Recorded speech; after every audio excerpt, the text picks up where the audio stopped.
Hi everyone, welcome back to Journals by Jazz. Have you ever wondered why some clothes look amazing on someone but doesn't look the same way on you? Some clothes instantly flatter you but others just feel totally off. You're not imagining it. It's simply because your body shape is completely different from theirs. In today's video, we'll learn how to identify your body shape using simple measurements and cover the most common body shapes and tips to style them. Why do we need to know our body shape? Because finding out your body shape is the first step in building the wardrobe that suits you. Once you know your body shape, the shopping becomes easier, you'll have a better idea of what clothes look good on you, and you'll avoid buying clothes which end up sitting in your wardrobe and not being worn. So, let's find your body shape. So, all you need is an inch tape to measure your bust, waist, and hips. Wear your most comfortably fit clothes, and let's start with our measurements. Measure the widest part of your bust, like this, and measure the narrowest part of your waist. So a waist is basically the narrowest part in your body where your natural curve line is. Measure the broadest part of your hip. So your hip is anywhere few inches below your navel or belly button. So measure the widest part of your hip, the lower torso, and note it down. These are the three simple measurements we'll need to know our body type. Now that we have our measurements, let's start calculating. The first step is to divide the waist measurement by hip measurement, and if the output is 0.75 or lesser than 0.75, then let's go to step 2.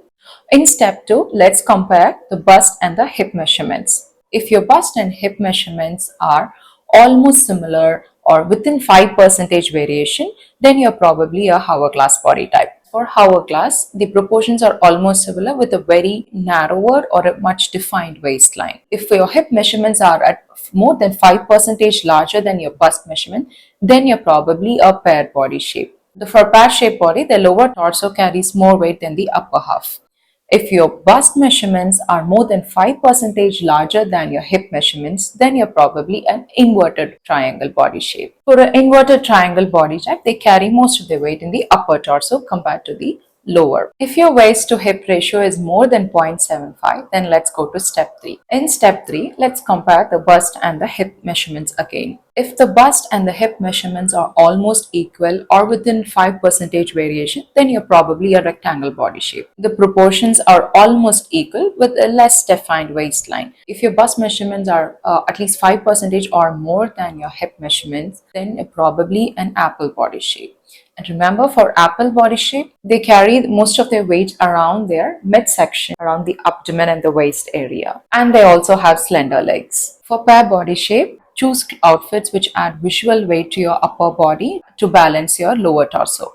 Think of ruffled sleeves, pleated puff sleeves. For inverted triangle, add more volume to your lower torso to balance your upper torso, like flat skirts, etc., and enhance your natural waistline. For apple body type, create an artificial waistline by adding a wrap top or a thin belt and highlighting it. For rectangle body type, try to add more volume to the upper torso and lower torso and create a waistline. For hourglass body type, highlight your natural waistline and choose outfits accordingly. Remember, these are not rules, these are only guidelines. You can try these out and see if it works out for you and continue them if you want to. Remember, all body types are beautiful. The whole point of styling is to feel confident in whatever you do. You can follow these steps and see if it works out for you. I'll be covering about each body types in separate videos. Until then, see you. Bye-bye.